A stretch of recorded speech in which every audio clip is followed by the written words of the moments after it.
Welcome inside the Hall of Fame, y'all. 5-time champ Booker T, along with my man Brad Gilmore, here in the pandemic era.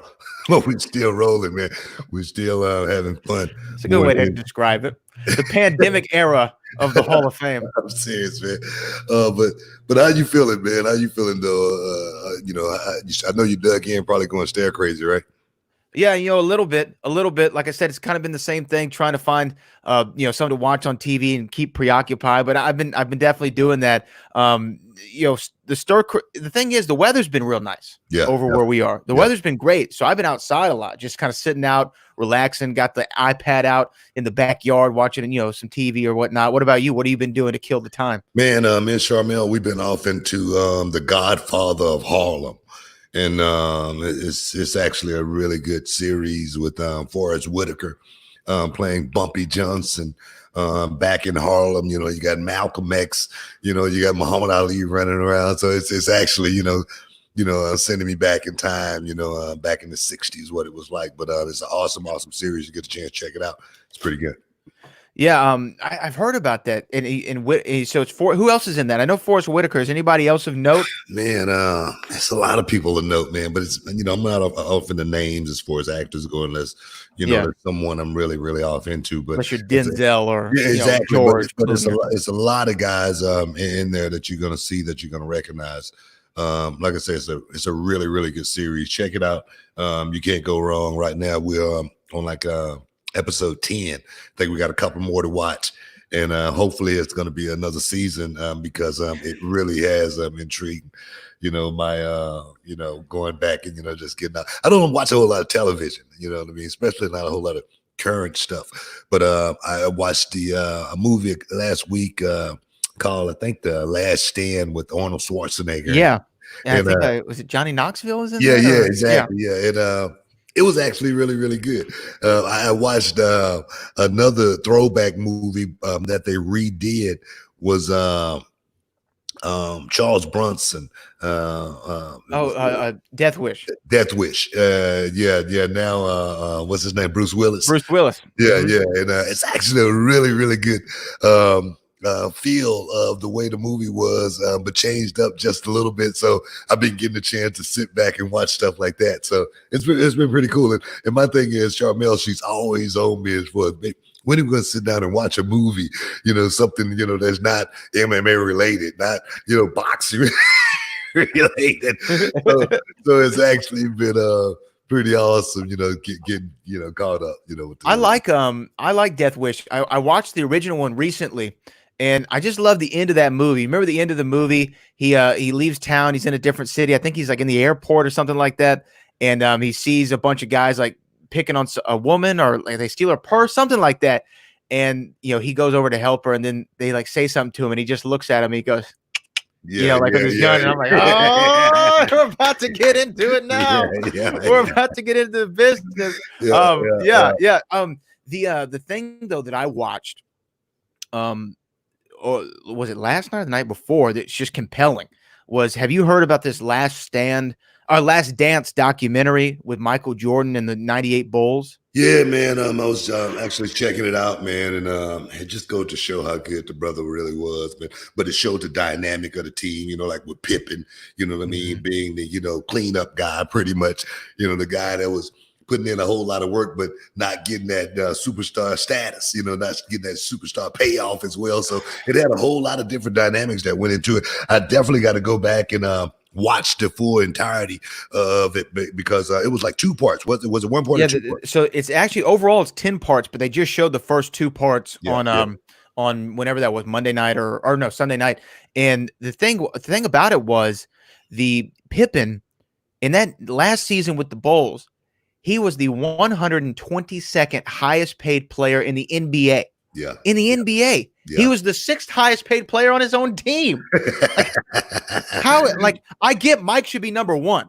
You know what? But Tony Kukoc should be making more money than Scottie Pippen. I don't know how we don't hear a whole lot about Scottie Pippen these days, as far as him being on Skid Row or anything like that. No, he's doing all right for himself. We don't hear about Pippen, blowing a whole lot of his money or anything like that. Scottie Pippen seemed like he was one of those guys that, it really wasn't all about the money. He was happy making the money that he was making. The money that Scottie Pippen was making was perhaps more money than a kid that came from his humble beginnings ever imagined that he would be making. And a whole lot of those guys that made so much more money than Scottie Pippen, we hear a whole lot about some of those guys. So Scottie Pippen, I think he was comfortable inside his own skin as far as what he was getting. I'm sure he could have been one of those guys that could have said, "Hey, man, I got to know my wealth. I got a whole lot. I need more money." And I don't think the legacy of Scottie Pippen probably wouldn't have been the same if that Scottie Pippen mentality would have came to the forefront. Oh, I hear what you're saying, and he said something to the effect of what you just said. He's like, "Hey, man, they came to me with a 7-year, $18 million deal, and I had to take it because I was thinking, what if I get hurt? What if I get injured? And now I can't provide for my mom and dad back home. I can't have a family. I can't provide the things that I need to. So he goes, I took the deal. And but just think about in 7 years he made 18 million. Next season, Chris Paul, knocking on the door to 40, is going to make $40 million in one season. Now I know it's different eras, but just think about the difference, the pay disparity. And then after that 99 season, of course, he came to the Houston Rockets during that lockout year with him and Hakeem and Charles Barkley. But the thing about Mike that was so crazy was he had broken his foot in 86. And this was the greatest part of the documentary. He broke his foot. They said, you're going to be out. He wants to come back. And the doctors are telling him, hey, man, there's a 10% chance if you come back, you'll get re-injured. And if you get re-injured, that's the end of your career. And this is in 1986. And he says, well, I still want to come back anyway. You're telling me there's a 10% chance my career's over. That means there's a 90% chance I'll be okay. Yeah. And then the owner came to him and said, Mike, if you had a headache and I gave you a bottle of pills and there's 10 pills in there, I say 9 of them will cure your headache. 1 of them will kill you. Would you still take the chance? He goes, it depends on how bad the effing headache is. The thing is, man, that's true, man. That's definitely true. I mean, because I suffer from migraines, right? As a kid coming up, and I'm gonna tell you, man, it's been many days. I just want to say, man, I can't take it. I can't take it no more. You want to put a bullet there? I suffer from a ringing in my ear, and they call it tinnitus, and it's just stuff that I was just looking at on YouTube just a couple of days ago, and it was going through everything about the symptoms that I have with my ear ringing, and they was talking about you need this plant, you need this plant, you need this plant, but you can't get them. We got to get them for you, And then they put the bottle up there, a place called Sonus, it's sonus.com. Actually, I recommend anybody who got anything like tinnitus, ear ringing, whatnot, might want to try it out. I said, man, it was like $69 a bottle.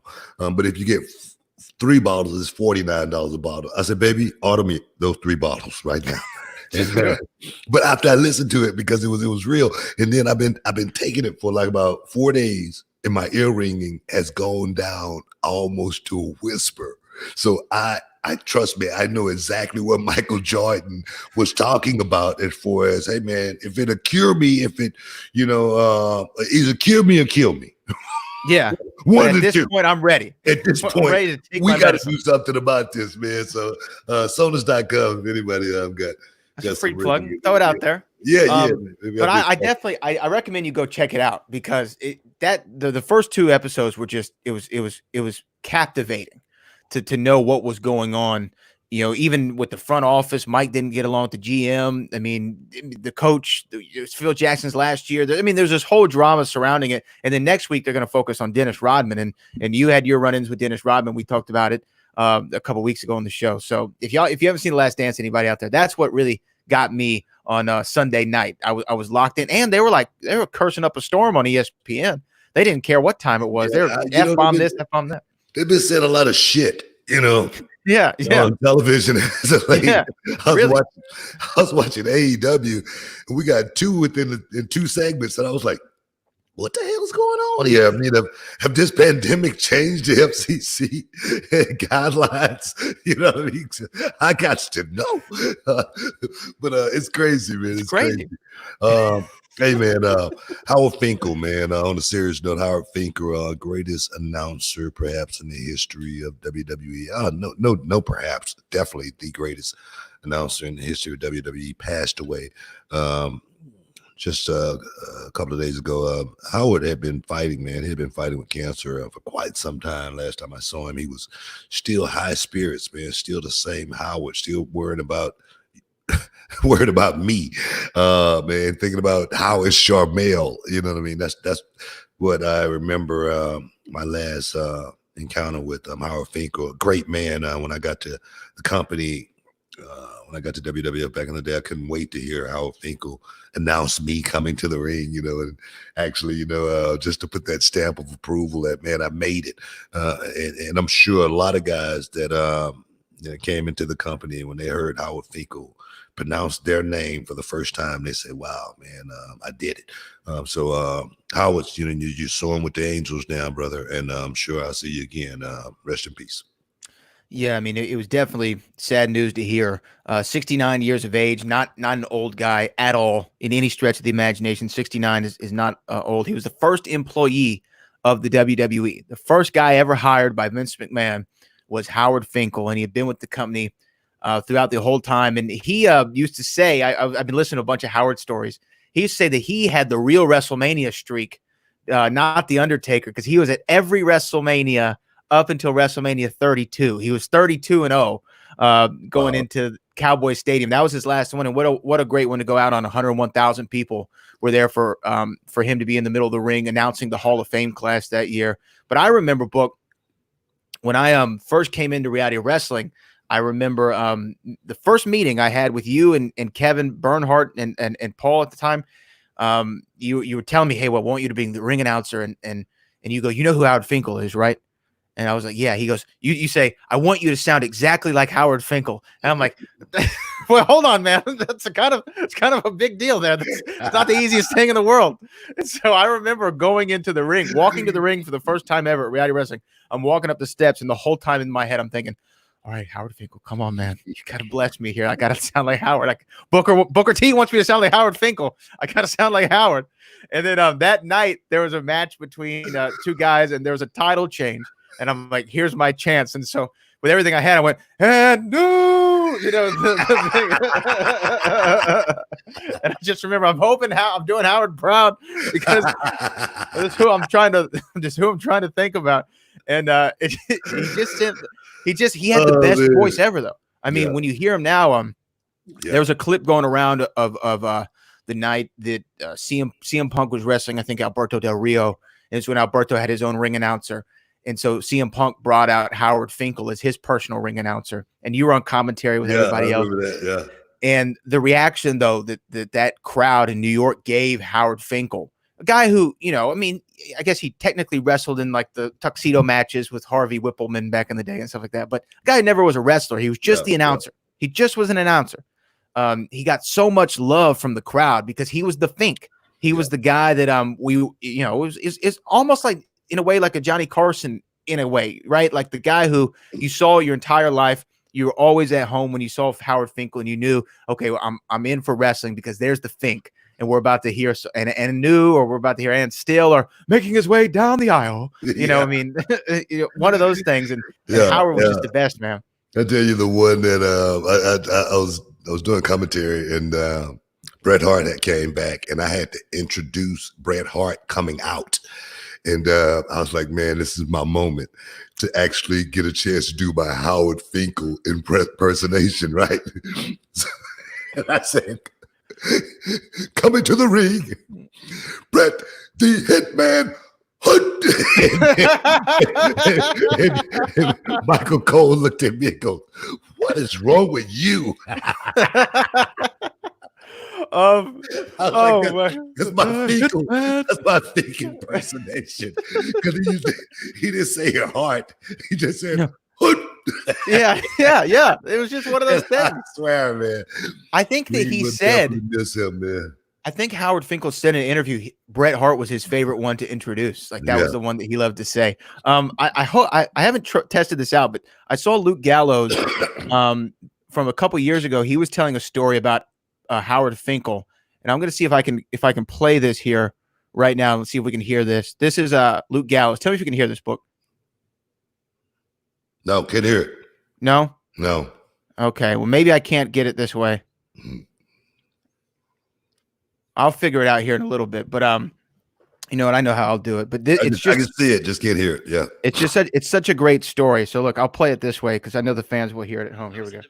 And I was 21, and you know, they wanted to look at my character or whatever. So I get the 203 call, and I'm in the grocery store, and it's the Fink, but like, I think that it's a joke because he goes, "Hello, this is Howard Finkel."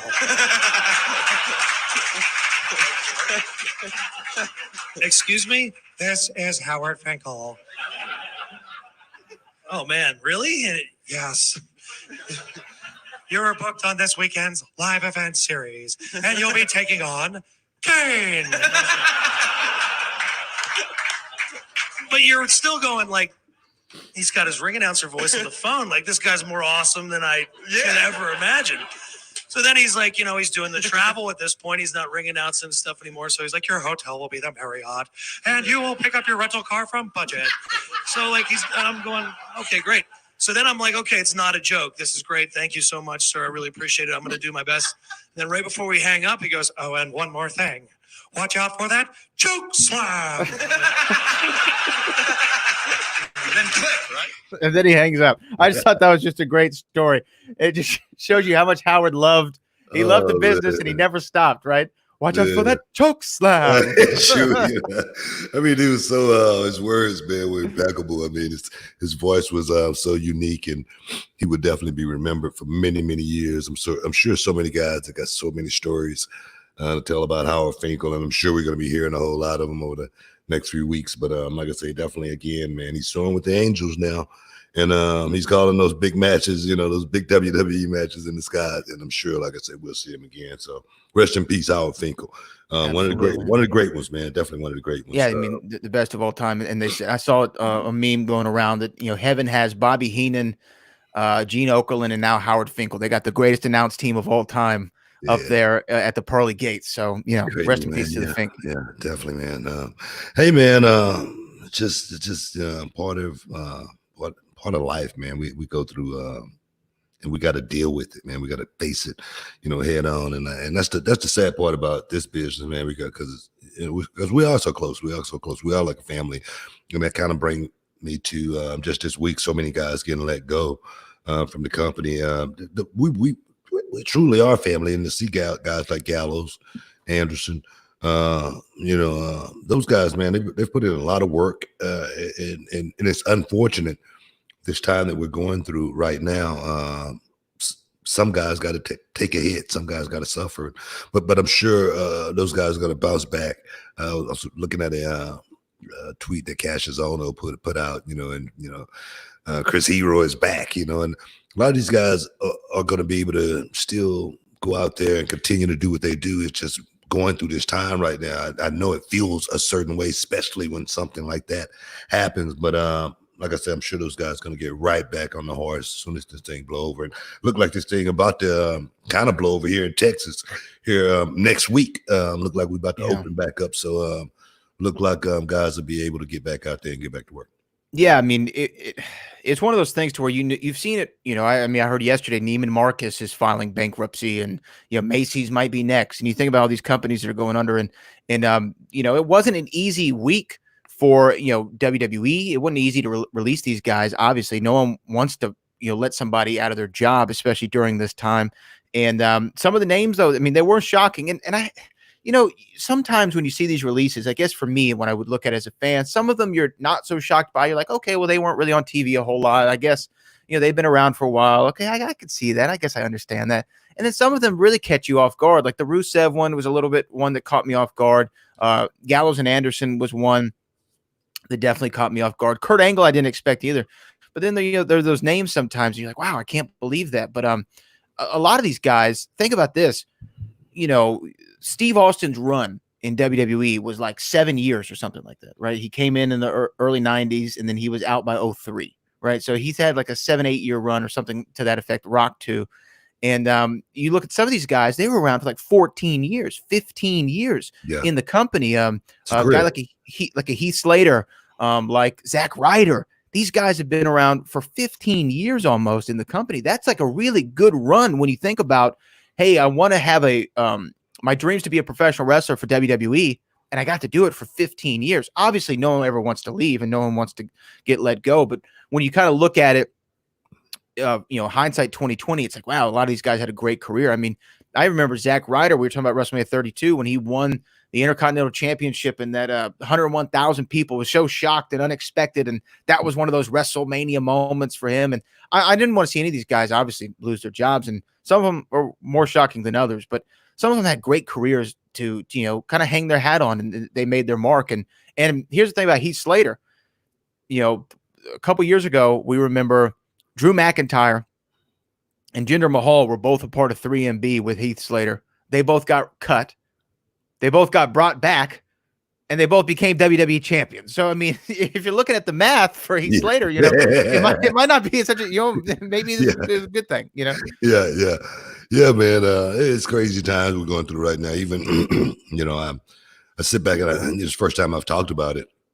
I haven't said anything about it since this whole pandemic thing kicked off, and reality of wrestling. We've been shut down for since the beginning of this thing for the last couple of months, and man, no money coming in. It really is tough, and I wonder what's going to happen with reality of wrestling after this thing is all over with. Are we going to be able to pick back up and keep going just like we were before? It's really hard to say.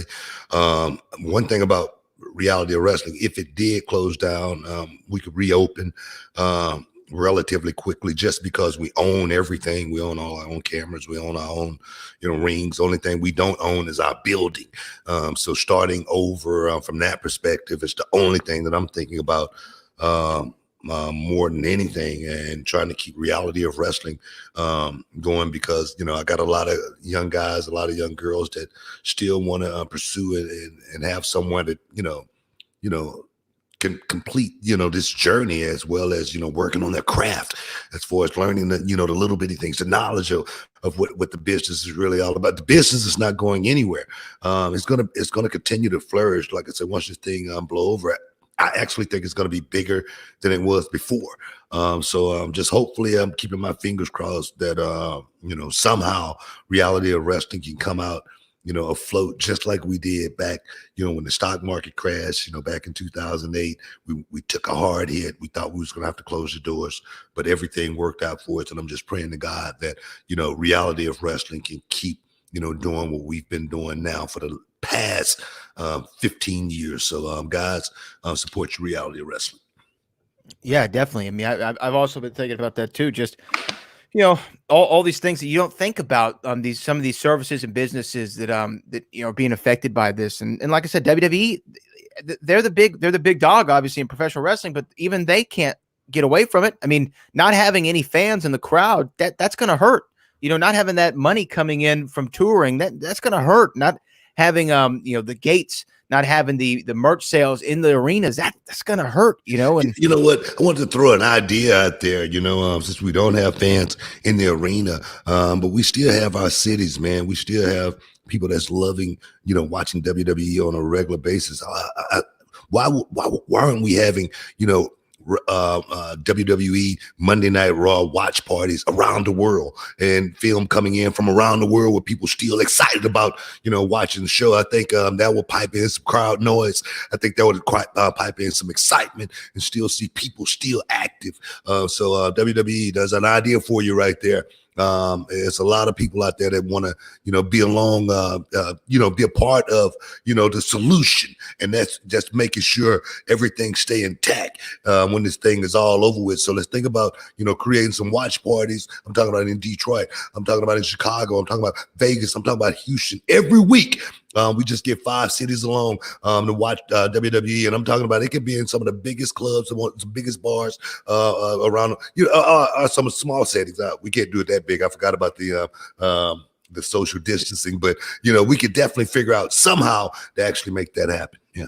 Yeah, even if everyone's doing it remotely, I saw some people floating that idea of fans watching remotely from home, Yeah. and reacting that way. I mean, there's always, here's the thing: the longer the thing goes, they're going to have to try to figure it out. But like you said, Texas seems like we're opening up pretty soon, and Florida's already got beaches open. So I don't know how smart that is, but that's not my call.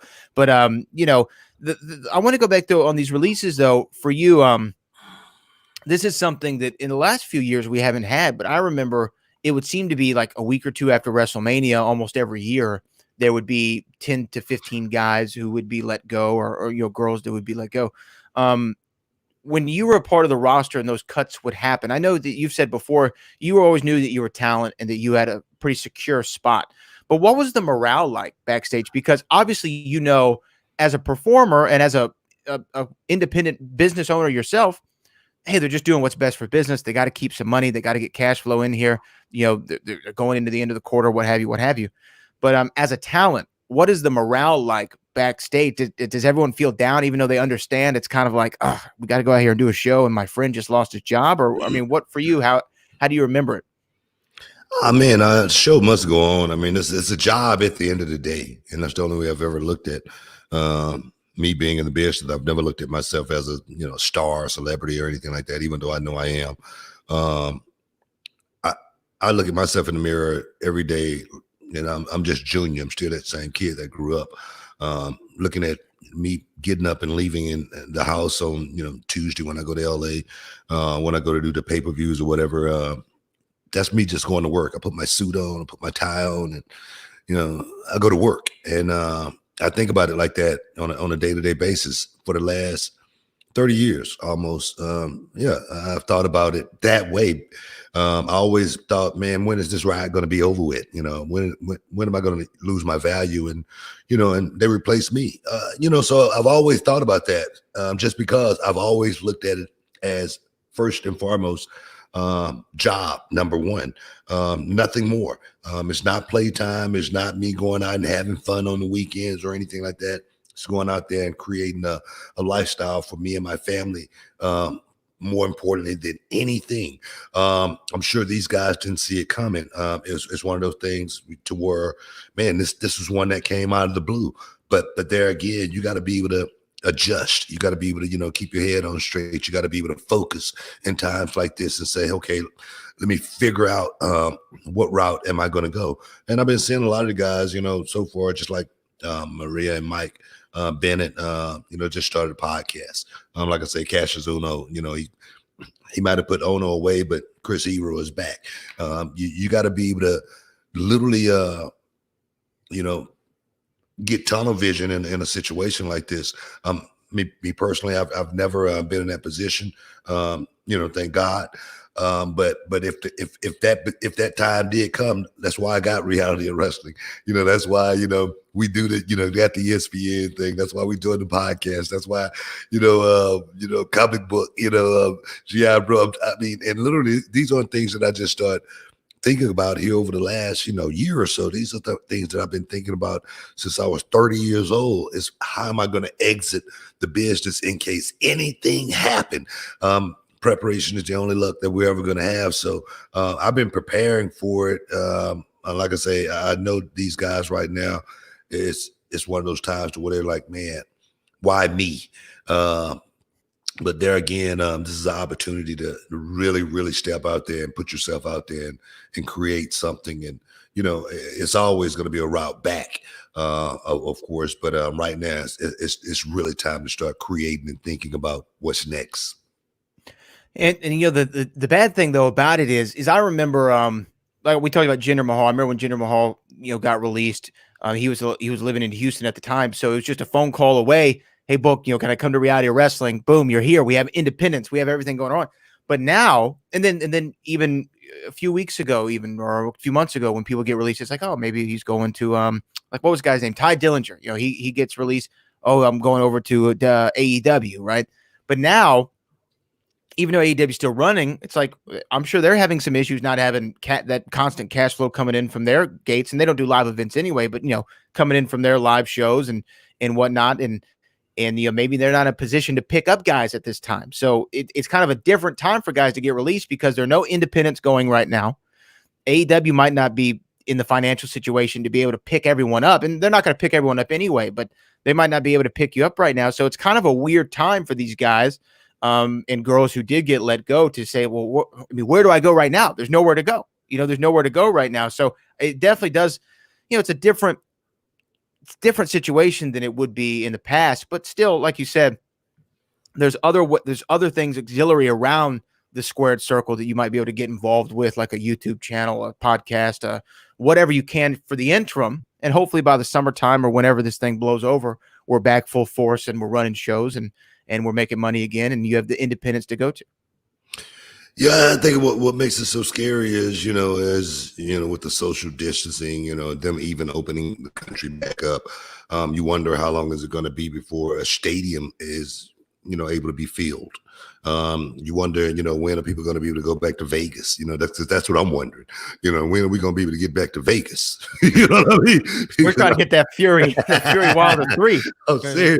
I'm serious, so that's the part that is so sketchy that we really are antsy about and wondering, man, when are we really going to be able to, get back out there? And cash flow is it's very, very important in this life, man. We got to be making some money.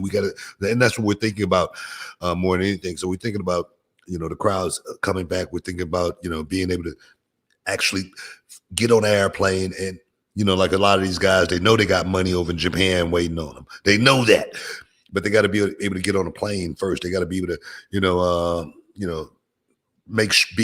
I'm sure the people in Japan, they're going to be able to want to make sure all these guys are safe coming into the country. So I'm sure guidelines are going to change. It's like 9/11 guidelines change, just taking flights.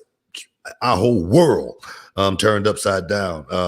After, certain, bombings happen in the world, our whole world turned upside down. I'm sure after this pandemic, our whole world is going to be something totally different of the norm that we knew before, as far as flying, as far as going to restaurants, as far as, right now they talking about handshaking is going to be something of the past.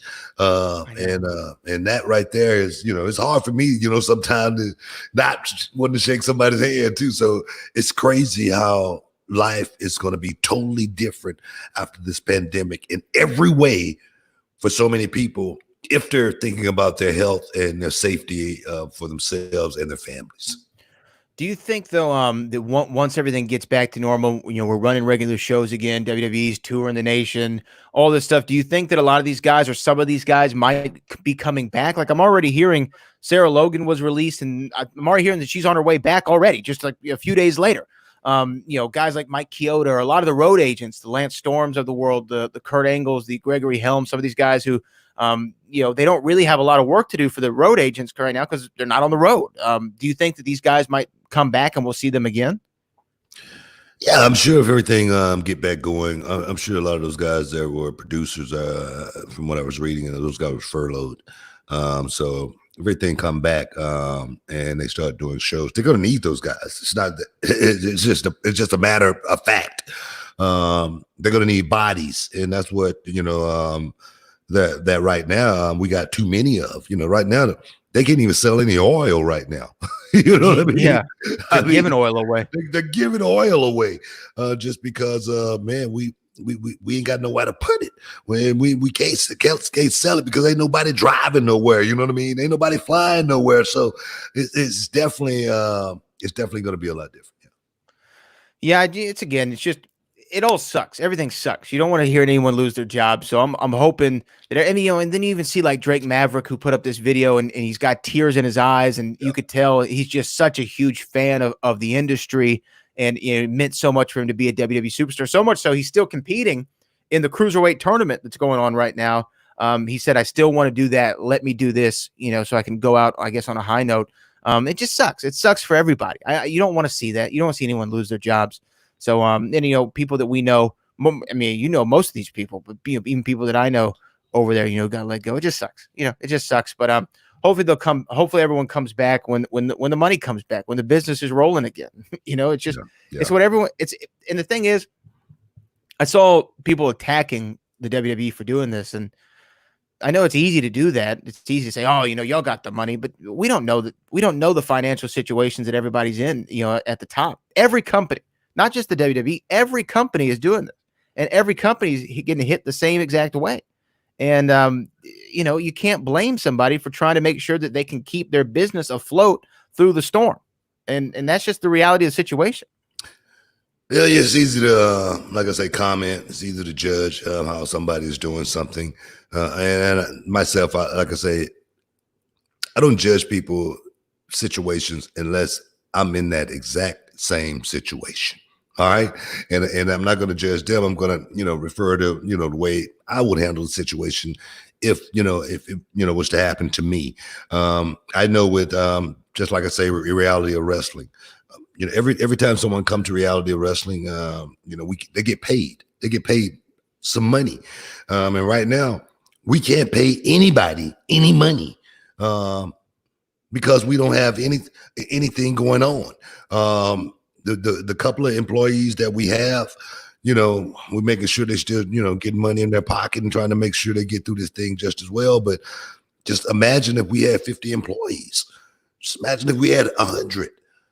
We would have had to lay off more than the bulk of the staff because we have zero monies coming in right now. And the government is not, we filled out to get that check. We were denied. We didn't get a dime because all of the like Tiger Conway said when me and my brother tried to go to Dallas, the money is gone. Ain't no use of going down there. The money is gone. You know what I'm saying? So that's what we're dealing with right now, man. So we're in the same boat as everyone else. WWE is in the same boat as all of these restaurants out there, all of these tech companies. Everybody is in the same boat right now. Yeah. The money is gone, and hopefully they get it back. And the thing that though just kind of I don't know, it kind of ticked me off is they were like, people are like, well, you know what? You could have kept all these guys if you didn't bring back Goldberg, or you could have kept all these guys if Brock wasn't on the roster, or you just gave Edge a multi-million-dollar deal. You shouldn't have given that to him. And I'm like, guys, so wait a minute. Let me get this straight. You're upset that WWE cut people because they lost their jobs. So your solution to the problem is for WWE to cut other people's jobs. You're asking for the same thing. You're asking for the same thing. I don't get that thinking at all. I really don't. And it bothers me to no end. I just think people. Oh, look right here. Even in the chat, this guy right here. They could free up more money in WWE if they would just let Brock go. He's overpaid. You know what I mean? That's stupid. That's just dumb thinking. And thank you for watching, but it's flawed thinking to me. Well, thinking like that is, like I say, you're not thinking from a business perspective. You're thinking with your heart. You know what I mean? When you think like that, you're thinking, I'm not down them or anything like that, but you're thinking as a fan, because some of those guys that got let go, you want to see them. You're missing them already. But one thing about this business, guys, is it doesn't stop. Every guy that's come through the business that's, been let go, that's been fired, that moved on, the business did not stop whatsoever. You know what I mean? So all of the guys that got let go, like I said, I'm sure those guys are going to bounce back. I'm sure those guys are going to find their way back. Most of them will find their way back to the WWE once this thing clear up. But as a businessman, thinking business wise, you got to be able to regroup. You got to be able to, shift gears. You got to be able to, be a problem solver when there are problems happening, especially within inside your company. Because therefore, if you just thought like that, you can end up losing your company. You can end up losing everything, thinking like that. And I think right now people are thinking about how can we sustain, how can we, find our way, through this dark spot and find light at the end of the tunnel, including myself. I'm saying that because, as soon as, this thing happened, I start thinking about, man, how long is, the company going to be able to keep, guys like me around that's not, doing a whole lot. My value is a little bit different, of course. I understand that, I'm still popular in a lot of ways. I'm still doing work, but I'm not immune. I'm not exempt from being, one of those guys. Like I say, I'm blessed, I'm fortunate. And like I say, hopefully all of those guys, if not the bulk of them, will find their way back or land on their feet. Like I'm almost sure they will. Yeah, and like I said, like you just said, thinking with your heart's one thing, and I understand that because a lot of the people got let go. I have like you have as a fan, you have emotional attachment to like Mike Chioda. Like I love Mike Chioda. I've never met the man in my life, but he's been a referee as long as I've been watching. Mike Chioda's been in my life probably as long as my parents have been in my life. Like I've seen that guy on television, and so you definitely don't want to see anybody lose their position, but you also got to think about it from a business standpoint, like you said. Book, there are a couple super chats though coming in here. Let's go to this one right now, who just came in from Aaron C. Book, what are your thoughts on Drew as WWE champion so far? Drew McIntyre won the championship at WrestleMania, and then he defended the championship at WrestleMania as well against the Big Show that we saw on the Raw episode after that. He's been going up against Zelina Vega's faction on WWE television. It looks like he's going to take on Seth Rollins at Money in the Bank. Yeah. What do you think about Drew so far? I mean, it's been a different run. He's been in a position that no other WWE champion in history has ever been in. Yeah. But what do you think so far? I can't evaluate it just yet. I can't evaluate his run until this pandemic thing is over. You know what I mean? Until we get back to business as usual. To see Drew McIntyre in this environment is almost unfair, you know what I mean? Winning the championship at this time, because it's like, man, come on. I could have won it any other time, but now, just because we don't have those fans in the arena either giving the thumbs up, or the old thumbs down. And that's what happens to you after you win the championship. The fans, they're low for the right, just like, just say, for instance, Kofi Mania. Kofi Mania, people was going nuts. They couldn't wait for Kofi to win the title. As soon as Kofi won the title, they kind of cooled off a little bit. They wasn't as, excited as it was before he won the title. Now, with Drew McIntyre winning the championship the way he did from Brock Lesnar at WrestleMania, big moment. But the situation totally different circumstances now. Stepping into the realm of working with Seth Rollins, I think he could get a whole lot of quality work out of working with someone like Seth Rollins. But I just don't think we're going to have that same feel without the crowd in the arena giving the thumbs up or the thumbs down. Some people can handle that. Some people can't. Look at Roman Reigns in that same situation, being champion. The fans, they could either give him the thumbs up or the thumbs down. Roman didn't care. He rolled with the punch. He didn't make the fans didn't turn Roman Reigns into a heel. He just stayed steady the course. You're gonna love me or hate me, but I'm still gonna be the man. I'm still gonna be the biggest dog in this yard. So I want to see if we could actually, see him with a crowd, out there. Drew McIntyre, he's good. But I want to see exactly how good he really is from a storytelling perspective. It's hard to do that without a crowd. Of course, you can go out there and have a match, but to be able to go out there and take the crowd, you guys, on that ultimate roller coaster ride, that ultimate thrill ride, to where you guys say, oh my God, man, this guy's really, really good. That's still yet to be seen. Yeah, I think that you're right. And sometimes, like I said, especially in this position, but sometimes for the babyface champion, for the good guy champion, a lot of it is in the chase, right? Like that's where the story is. You want to see the guy, get obstacle after obstacle after obstacle, and then finally break through. You win the Royal Rumble, you go to WrestleMania, you win the title. And then I think it is a little bit more difficult to continue that momentum going forward, because now you've accomplished the goal that you set out to accomplish. And what's left? The movie doesn't keep going after the good guy beats the bad guy. That's when the movie ends. Yeah. They didn't keep the camera on Bruce Willis for 45 minutes after he took out Hans in Die Hard, right? Yeah, it ended after you so it's kind of weird to think, what does the hero do going forward? And I think Seth right now, being the Monday Night Messiah and having that whole gimmick going for him, that character going for him, I think that it could lend himself to a lot of good, not only just wrestling, but maybe some good storytelling, good character work from Drew. But I think that you're right. It's hard. It's hard right now to do anything without getting that feedback. It's as if you were a comedian going out on the stage with no crowd and telling jokes. You don't know, is the joke hitting, or could I take the joke further, or was that not funny? Or I think it's funny, but I don't know if it's funny because I'm not getting that feedback.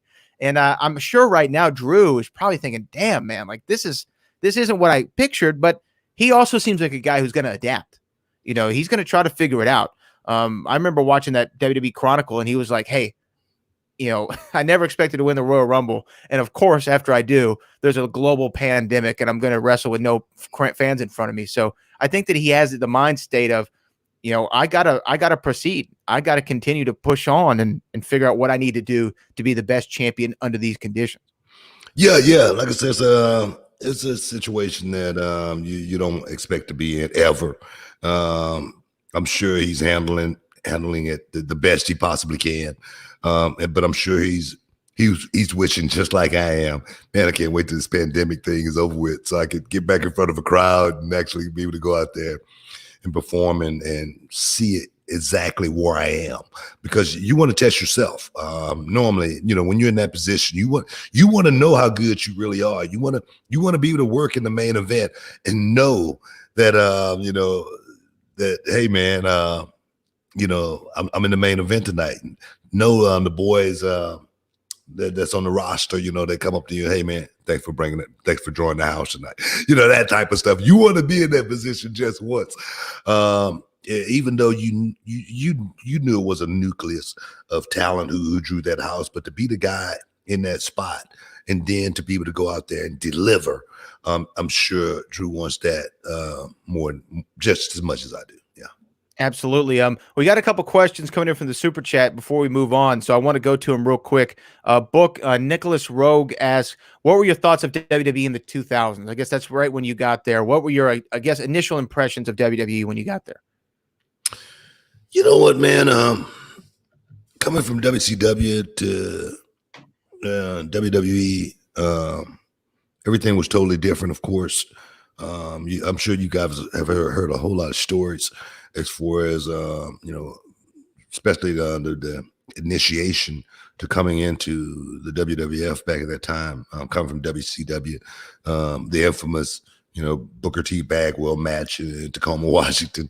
For me, it was there again. I didn't come into WWF thinking that I was Booker T, the world heavyweight champion. Okay. Even though I came into the company, world champion and the United States champion. I had 2 titles when I came into that company, but I did not come into the company thinking that I was the world champion or the United States champion, just because those titles are bestowed upon you. It's not something that you actually go out there and, do, you know what I mean? You are proud to be the guy that's representing the company. You are that proud to be the guy that have the titles around your waist, and they're saying, hey man, you are the guy that's, our champion. But WCW was closed. No more champions. Those days were over with. So for me to actually go into the WWF and look at people and to tell them, hey man, I'm former world champ. You know what I mean? I am the world champ. That would be me with a huge attitude. I teach my students, man, you got to know how to make it in the locker room before you have a chance at making it in the ring. For me, that was more important than going to WWF thinking that I was a world champion, something that was, fictitious. It wasn't something, that was tangible that I actually had to go out there and fight for it. Now, like I say, I fought for it different ways, as far as being the lowest guy on the totem pole in the company and then work my ass off to get to the top of that company. Man, I really appreciate that. I'm proud of that. Me putting in that work and then being acknowledged for putting in that work when I never thought I would be acknowledged. Man, it was cool. But when I got to WWF, I said, man, this is something totally new. It's something totally I got to adapt to. And from the beginning, okay, let me start from the bottom, just like I did in WCW, and work my way to the top. Now, a lot of guys may not think that's the way it's supposed to go, but at that point in time, it was a real war coming from coming from WCW to WWF. It was a real war, and when we lost the war, we lost it. It was over with. So for me to actually make it in this company for now almost 20 years, it says a whole lot about me more than anything. I don't kiss any ass or anything like that. I work my ass off. But for me to come into WWF from WCW and be one of the guys that, if not the only guy, that made it all the way through, all the way to the top level of this company and of this business, I'm proud of that. I really am. I think that's an awesome. I've heard you answer that before, but never like that. And it really puts it in perspective when you came in, even though you were the world champion, like you were at the top of you're the guy coming in from the company you're at, and then but you didn't look at yourself as the champion. And I remember, and I think we'll have this coming out on the channel soon. We're still working on stuff, but I remember even in the roast of Booker T we did a few years ago, Undertaker, when he was roasting you, said, hey, a lot of these guys, when they came in from WCW, they didn't cut it because they weren't like you. You had talent. That's what he said. He's like, you were a talent. He goes, and you understood, you understood what you needed to do to be successful in WWE. And he said, to be a successful sports entertainer. And I think that's why, like you said, you lasted 20 years so far going on in the WWE. Pretty crazy. Here's another one real quick. Aaron C says, how much do belts weigh? Dumb question, I know. But I want to know that too, because as a fan, you always hear, oh, I got the 20 pounds of gold, bro. Yeah, but is it 20 pounds? Because I've held some titles. I remember somebody made us a reality wrestling television championship. Oh, man. Do you remember that thing? Do you remember that thing? So let me tell the story real quick. Somebody brought they were like, it's the first time they're making a belt, and they sent pictures of it, and it looked beautiful. It's the same design that we have now for the TV title, awesome, but it looked beautiful. So they bring it in, and I remember the guy saying, hey, can we go show it to Book? I'm like, oh yeah, absolutely. So, hey, Book, can we come in? Yeah. And so they have this belt in this bag, and they hand it to you, and it must have weighed 40 pounds. Like, no joke. It must have weighed 40 pounds, and it was as big as as big as your shoulder. Right. It was huge. Who's gonna wear this? And I remember, I think like the TV champ at the time was Cameron Cole, and he was like, am I supposed to wear that around my waist? Oh man, the WCW title, man, was the heaviest title that I ever wore, man. I mean, the original WCW title, the big gold that Ric Flair wore back in the day, had a bend in the top of it. I never knew where that bend came from. And everyone always wanted to know where the bend came from. I always wondered where the bend came. I was so proud to wear that championship just because, Ric Flair, after I won the title, where's it, some bar somewhere, Ric Flair, he came to me and he goes, Book, I'm passing the torch to you, brother.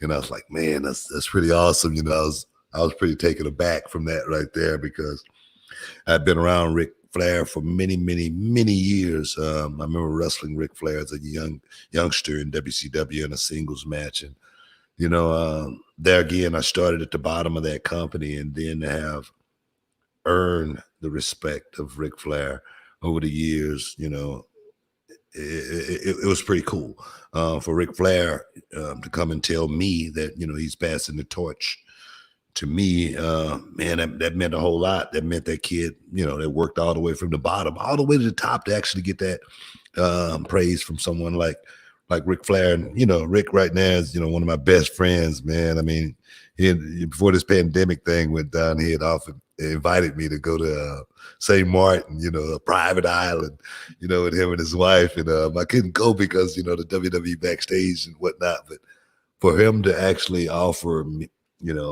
invite me to, do something like that with him, show how much he respect me and how much did he look at me as, a peer and a friend. It means a whole lot. Like I say, to have worked my way from the bottom and to establish myself to get to a certain point, because I always looked at Ric Flair as one of the guys that I wanted to be like in a certain way, not the outside antics, the women and all that stuff, but yeah, but I always looked at Ric Flair as a blueprint of what it took to make it to the top of the business, that being, one of the guys that have the hardest work ethic, the guy that go out and, go above and beyond the call of duty to be the best in the ring, as well as out of the ring, because I was told there again by Tiger Conway, you got to know how to be a champion in the ring as well as out of the ring all the time. And Ric Flair, he definitely projected that in so many different ways. So like I said, work from the bottom to all the way to the top of the company, to close it down as the world heavyweight champion, and to get to have the respect of all my peers. That means the world. Yeah, man. Rick was on he was on Steve Austin's show on the network the other day, and I was watching him, and he's sitting there talking, and I was looking at him, and he still looks like the Nature Boy. He's still got the nice suit on. He's got the necklace. He's got the bracelets, the rings, and then he was wearing a Rolex on one arm, and this is why Ric Flair's forever a legend. He's got his Rolex and an Apple Watch on the same wrist. You know what I mean? He's just styling and profiling still. But before we move on, look at that. I found this right here. There you go, Book. There was that big championship. Now, I don't know if look at Book. Book has big hands. Oh, and my God. The side plates are as big as your hands. Yeah, that thing is huge, man. It's massive. Huge belt. It looked beautiful, though. It looked beautiful. It's a very pretty championship. Belt, put that something down on eBay. It was here. I don't know whatever happened to it. Move on. We'll move on real quick. But you've been talking about WCW, so I guess this is a good time to bring this up, and then I want to talk about the Money in the Bank. But it was you talk about reality wrestling. Kevin Bernhardt, director of reality wrestling, executive producer, the guy who's second in command over there behind you and the Queen, right? He on his birthday the other day. Happy belated, by the way, Kevin. Yep. He sent me something. And he said, "This is the best birthday present I could have ever had. How have I been a WCW fan for so long and never seen this?" So he sends it to me, and I say, "What the hell is this? I've never seen this either at all. I've never even heard of this." And here's a screen grab of it. I want you to react to it. Do you remember this at all? This is Booker T as Sting.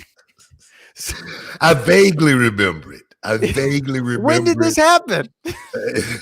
That's you right there. It happened back in WCW. Dressed as Sting. And the thing was, I went and looked at the clip. You were wrestling or Sting was wrestling Jeff Jarrett, and Sting powders to the outside. The referee's distracted. And then you come in dressed as Sting, and the commentators are talking like you're actually Sting.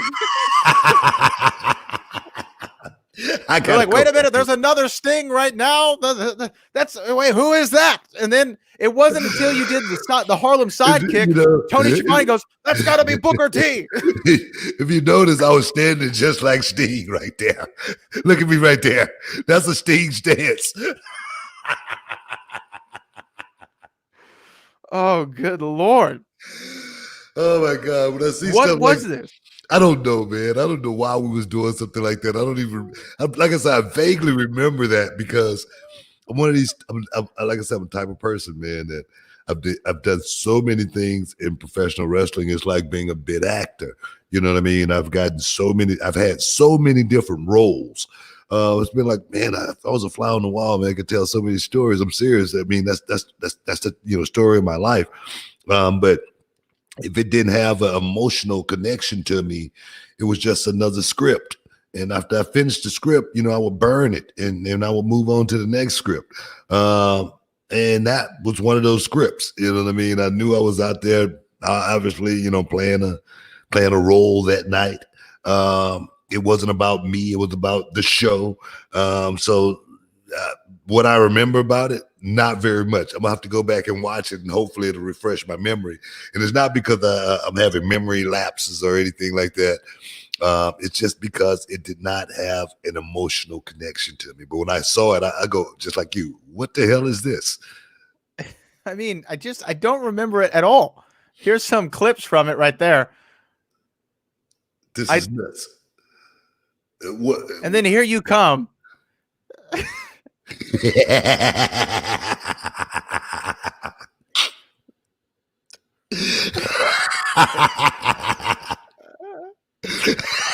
And then you hit the Stinger splash right here. Check this out.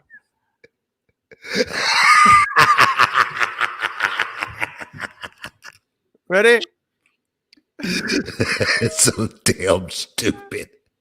The people going crazy. Oh, they're. And then he just Whoa. phenomenal, just phenomenal stuff God, here. man. Let me cut this out. Just phenomenal my God, stuff. man. I'm about to cry here, man. I'm about to lose my freaking mind. So I just had to hear about what in the hell that was about back in WCW. Like a Stinger splash looked good though, didn't it? Stinger splash looked pretty damn good. I gotta be honest with you. I should have hit that woo at the I end. should have hit the little Stinger DDT, you know. I should have hit that little DDT Stinger used to do, man. Oh, I love that. Oh, I love that. Well, hey, we got to talk real quick about this Money in the Bank. Money in the Bank's going down. We heard it was going to be from a different location, and then it came out that it was going to be from WWE headquarters, Titan Towers. They're in Stamford, Connecticut, and they're calling it the first ever climb the corporate ladder Money in the Bank match. The guys are going to start at the bottom, work their way all the way to the top, and the briefcase will be on top of the WWE Tower. A photograph has been circling the internet of what the setup on the top of the building is going to look like, and this is the thing from the Wrestle Daily. Here's what they show as it's going to look like right there. Wow! As you can see, it looks pretty cool. Yeah, that looks real cool. But they have it lit up there in both of the Money in the Bank contracts. So what do you think about this new spin on Money in the Bank? Well, I like the concept. You know, I don't know if you guys are familiar with the movie The Game of Death. Game of Death was a movie with Bruce Lee back in the day, and Bruce Lee had to climb the stairs to get to the top to actually, kill the master, pretty much. And so he had, every level he had to go through a different person. One of the people that he had to go through was Kareem Abdul-Jabbar. And it was just awesome, to see, that dynamic of, a guy who was 7 foot fighting a guy that was, not even 6 foot, was really, really cool. So to see exactly what the tier process is going to be, going from one tier to the next tier, that's going to be interesting for me. I'm intrigued. I can't wait to see exactly how this thing is going to turn out. But the first thing I thought about when I heard about them having to, climb the ladder pretty much all the way up to the top of the building was I thought about the Game of Death and Bruce Lee. Yeah. Yeah. I mean, it's going to be interesting. I just wonder, what I don't know if it's going to be shot cinematically or is it going to be shot more like Edge and Randy Orton where it's just the one camera following everybody the whole way through. I'm not sure, but I just want to know, what do you do? Do you go up the escalator to get to the next level and then you have to hit the elevator? Someone's running up the stairs. You got multiple camera angles going. I'm interested. And then to see that setup again at the top of the headquarters, I'm wondering when you get up there, do you then have to wrestle like a full are you going to wrestle a full match up there? I don't know, but it reminds me of the Boneyard thing where we didn't know what it was going into it. Well, this thing right here, like I say, it adds a lot of intrigue to, just like you just said. It's almost like, a bucket of crabs, guy get to the top, you want to try to pull him down. You never want to let the guy get out. And with something like this, climbing that corporate ladder, the fight is going to start at the bottom, so just say, for instance, the guy, pull a Brock Lesnar, and actually, get the upper hand and, and then get up there quicker than the other guy. So it's going to be some crazy dynamics to a match like this. Like you say, are they going to use the elevator? I do know last time I was on Titan Tower, it's like a hatch. You had a ladder that you had to go through a hatch to get to the top of the roof. So that right there, it's going to be crazy, man. I'm looking forward to finding out exactly how they're going to play this thing out. Yeah. Yeah, I mean, it'd be the men's and women's Money in the Bank matches. I know last night we saw several qualifiers go in there. Your man MVP was wrestling on the show last night. He wrestled Apollo Crews. Apollo Crews got the dub on that one. So I think it's an interesting spin. And look, if I was WWE and I'm looking back at our last pay-per-view, WrestleMania, what's the thing that everybody was talking about? The Boneyard match, the Firefly Funhouse. That's what the people were talking about. So why not just give them more of that? Let's give them more of that feel. And I don't know, this could even be like one of those demolition derby type things where just, people are going through office tables and, I don't know if we're going to see any cameos from anybody. I don't know if Vince is going to be in his office wondering what the hell's going on. And I don't know. I just think that they're going to make it, they're going to find a way to make it entertaining. Just my thing is, can you do it twice? Because you have a men's and a women's Money in the Bank match.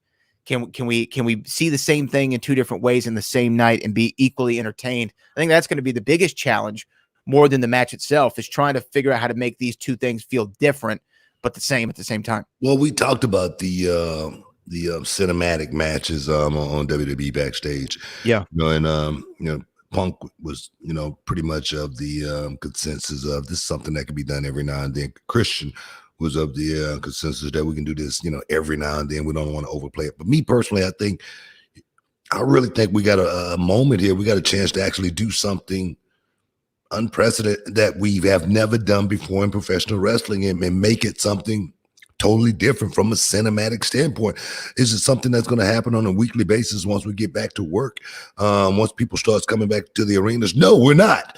But for stuff like that to be implemented into the show on a weekly, I don't see why not. I don't see why being more cinematic will not work for professional wrestling, because it is a movie in a certain sense. We are, how many times have I said it? Shakespeare, Romeo and Juliet, Phantom Money. We are that.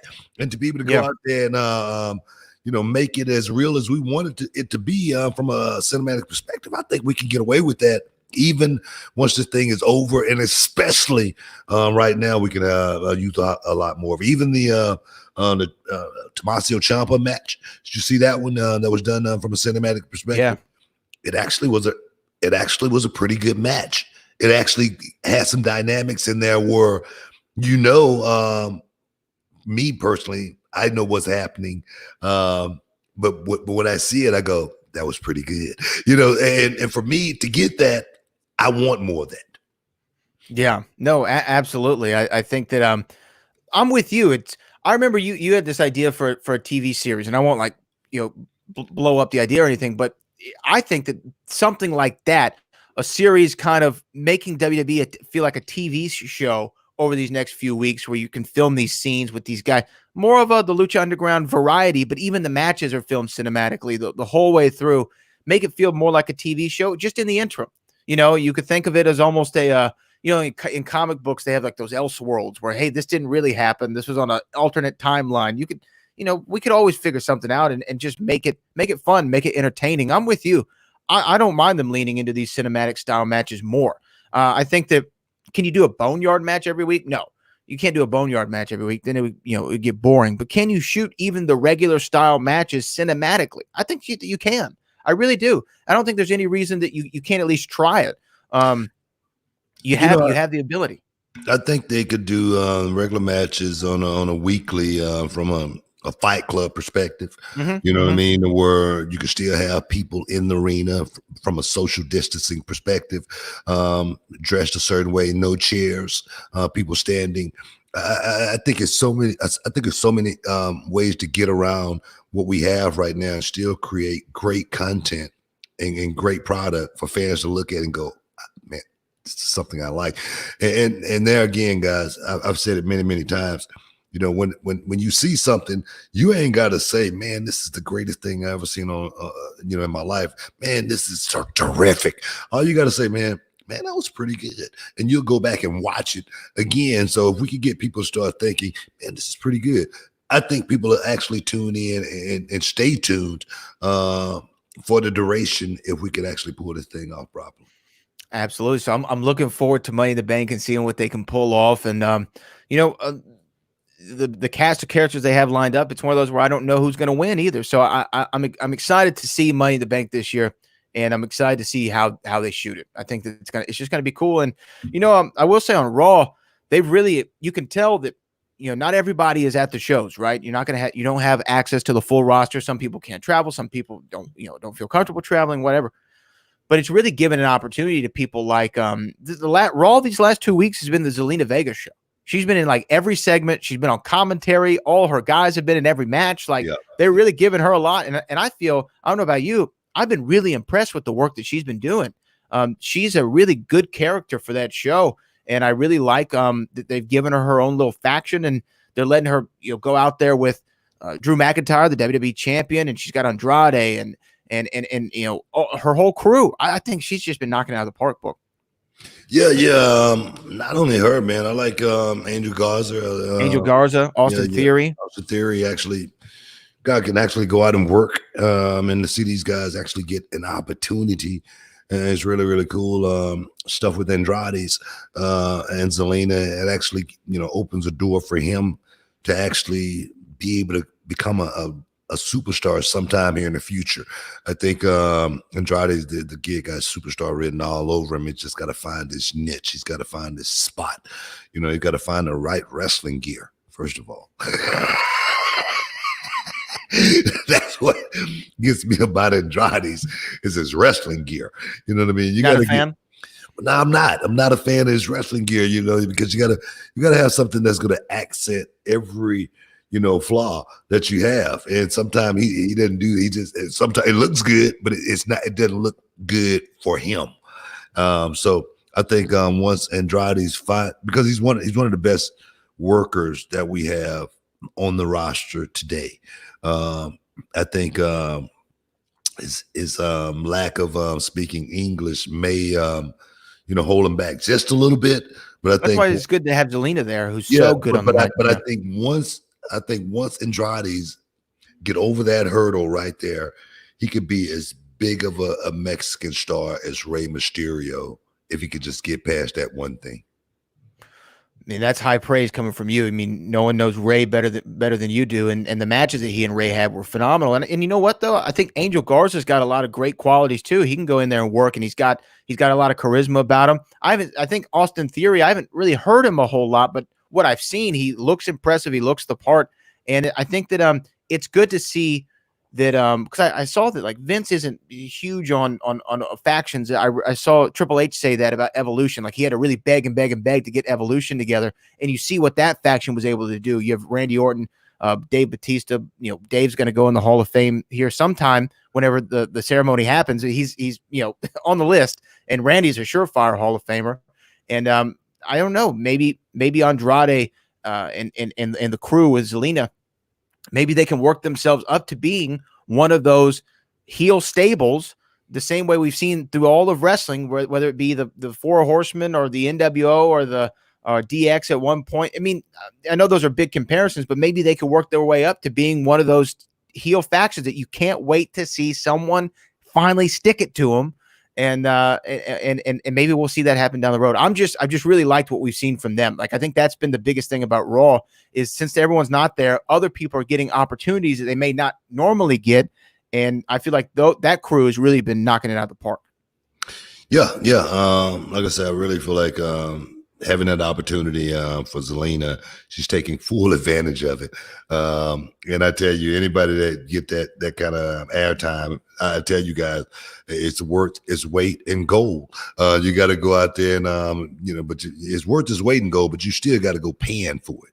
You know what I'm saying? It's like a miner. You got to make sure you have a little pan, sifting pan, looking for the gold bits, yeah. And that's what Zelina right there is doing, man. She's definitely panning for gold, man. She's definitely panning it, set herself up for a spot that's going to last quite some time around the company. So I appreciate her. Definitely doing a great job. Yeah. So I mean, there's a lot going on in the wrestling world. We'll see, really what's happening going forward with everything in WWE. Hopefully, like I said, man, hopefully we get back to normal here real soon, but we shall see. Let me check and see if there's any other of these Streamlabs coming in. Oh, somebody, super chat from Nicholas Rogue. Do you remember Edge cashing in his Money in the Bank in 05 book? He cashed it on John Cena, I think, after the Elimination Chamber. You're busy, probably working. I'm working, man. I wouldn't. I was one of those guys that I didn't, watch a whole lot of matches and stuff like that. And even though we were always reprimanded about guys, make sure you watch the guys on the card before you, make sure you can learn something. You know what I mean? But I was like, man, I can't learn nothing from them guys. I'm not watching that, you know. So as well as I knew my move set was going to be different than their move set just on GP alone, you know what I mean? So no, I didn't. Only thing I remember about Edge is you know, how great of a worker he was, how good of a time him and I had. WrestleMania 18, you know, he was my initiation as far as WrestleMania go.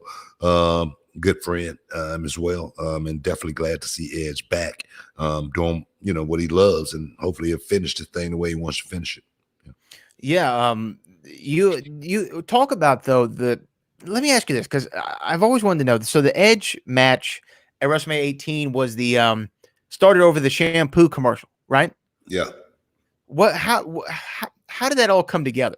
What was the initial pitch? I think it was a Brian Gewirtz idea, right? I think I've seen him tweet about this before, about the shampoo commercial thing. Do you remember how that whole thing came about? And then when you heard, hey, we want to do a match with you and Edge at WrestleMania, but we want to make it about like a hair shampoo commercial, what was your reaction? Actually, it was first Bruce Pritchard came to me and he goes, "Hey, Book, what do you think about a hair match?"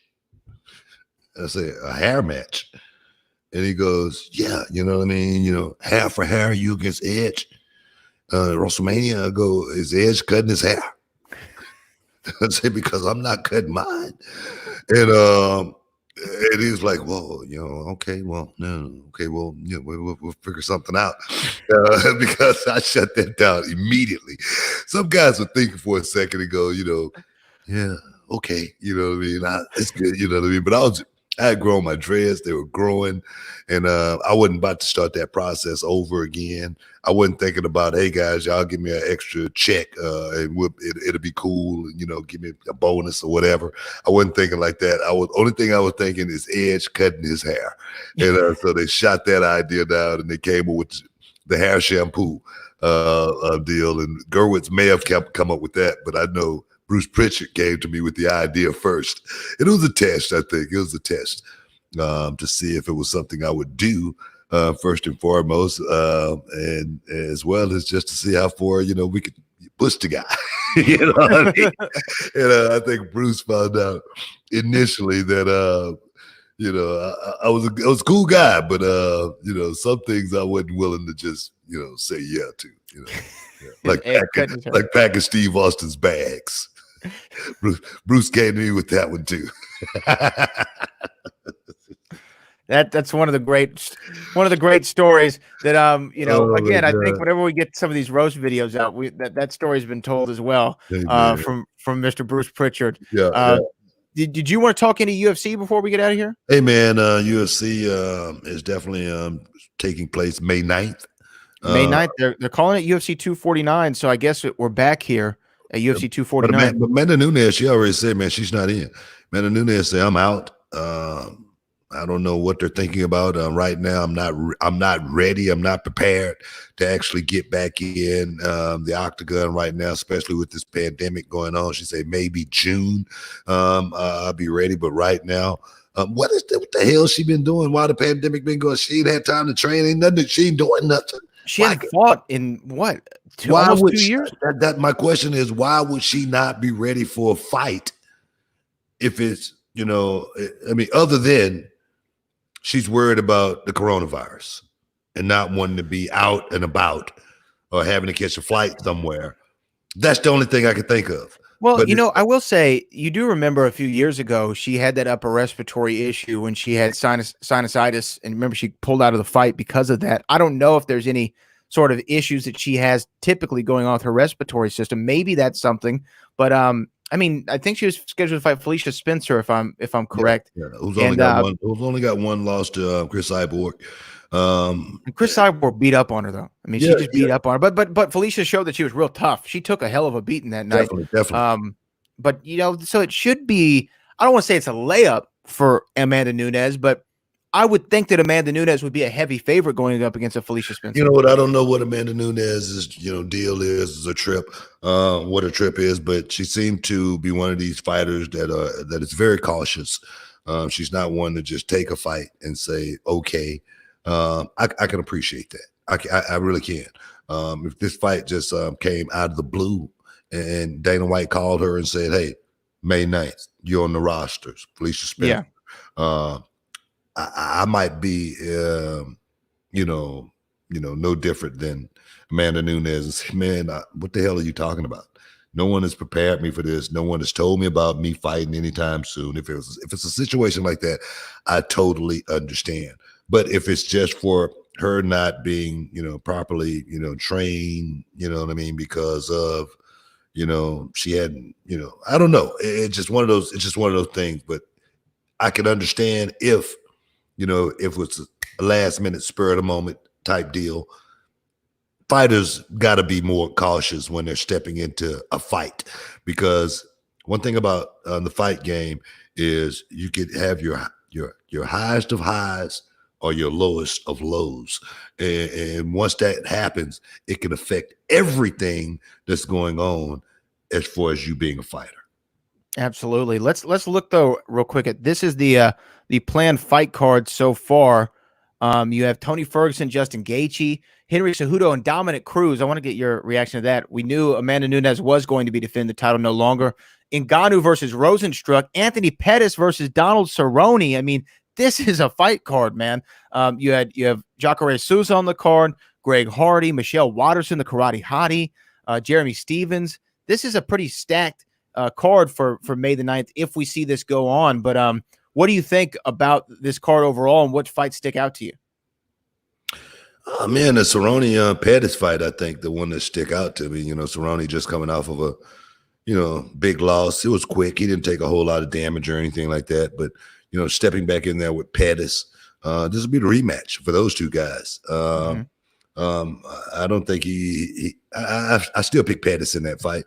But I think that's going to be an interesting fight, just to see if Don Cerrone, what he still got left in the tank. This fight's going to tell a whole lot as far as what Don Cerrone still got left in his tank, and which I don't think is. I think he's running on fumes right now. The Ngannou Rosenstruck fight. Oh man, that's going to be a monster right there. That's going to be that could be a great fight, or it could be a dud. Just like when he Derek Lewis and Ngannou fight. Exactly. It could be something like that. But as far as the main event, man, it's gonna be a good fight. Co-main event, man, Dominic Cruz. What the hell is going on? What are we thinking? This guy is coming off not great outings. All of a sudden he get a title shot. I don't know how the UFC rankings work, but I don't see Dominic Cruz anywhere near the top 10. And now he's getting a title shot against perhaps, the best guy that ever fought in that division. Yeah, I mean, Dominic Cruz has not fought UFC 207 December 30th, 2016. So we're going on 3.5 years that he's been out. And this is a guy who overcame a really bad injury. It was an injury to his leg that he came back. He beat TJ Dillashaw, won that championship on that fight night. Went on, he fought Faber, and then that Cody Garbrandt is the night that he was, I mean, let's be honest, he was pretty much embarrassed by Cody Garbrandt, pretty bad. I mean, Cody went out there and he beat him up, and he beat him up good, and he taunted him, and he's currently ranked 15th in the bantamweight division. So I don't know how the number 15 guy is the first guy to get the shot, because remember, this was going to be Jose Aldo's fight. Jose Aldo was going to fight Henry Cejudo, no longer, so I don't like Dominic Cruz's chances. I mean, Henry Cejudo's a beast. This is a guy who beat Mighty Mouse. I don't like his chances either, but it sets him up for one of these history-making moments. I mean, if he wins, it'd be a huge upset. It would be one of the biggest upsets, in the game, that we've seen thus far.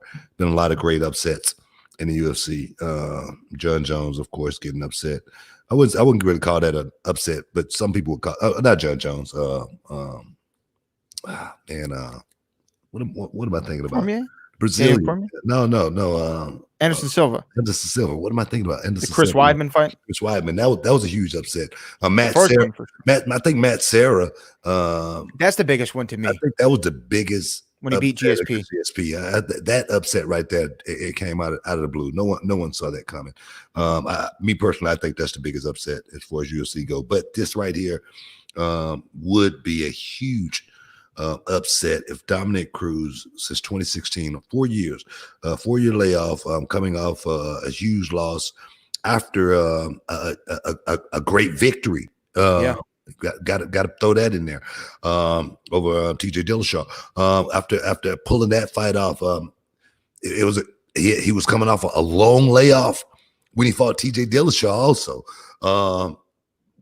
Does that mean that, you know, Dominic Cruz is one of these fighters that needs a whole lot of time off to just come back and, you know, have one great fight? You know what I mean? We're going to find out against Henry Cejudo. We'll find out real soon. Yeah, that's a mega stack card. I'm excited for it. If it goes off, I mean, I still don't know. I don't know if they know exactly where it's going to be. It's either going to be in Vegas or Florida, from what I'm hearing. I've even seen the Performance Center for WWE rumored as a potential location, the Apex, which is their facility, I think, in Vegas, as a potential place. I know Bob Arum's trying to run the Performance Center too. Everybody's trying to get their champagne wishes and caviar dreams, as you say.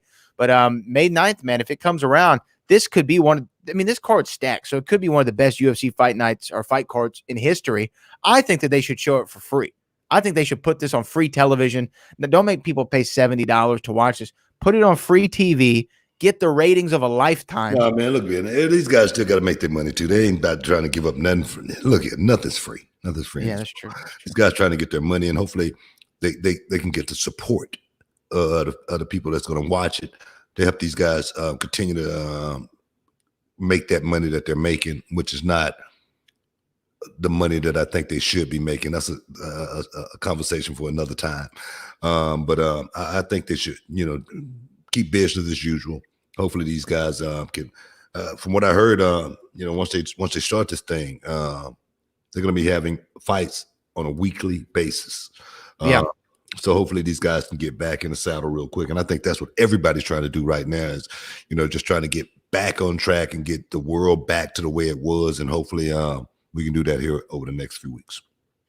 Well, we shall see. We shall see, Book. Is there anything else that you wanted to cover? I think we've got all the super chats done. We're coming up on our time limit here. So do we need to send them home? Hey, man, we got to get up out of here, man. I got to go. I'm finna play me 18 holes of golf right now. Right now we're in my man cave, guys. I got a golf set up right here, and I'm finna hit 18 and get ready for when this country reopen, because I got some boys out there that I know they itching to get back on the golf course, and I'm gonna be ready to wax their ass as soon as they open back up. So, guys, I want to thank y'all. Appreciate y'all for stepping inside the Hall of Fame. Bradley, as always, man, I appreciate you for doing what you do, Mr. Gilmore, and all of you guys again next week, same place, same time. You're in the Hall of Fame. We out.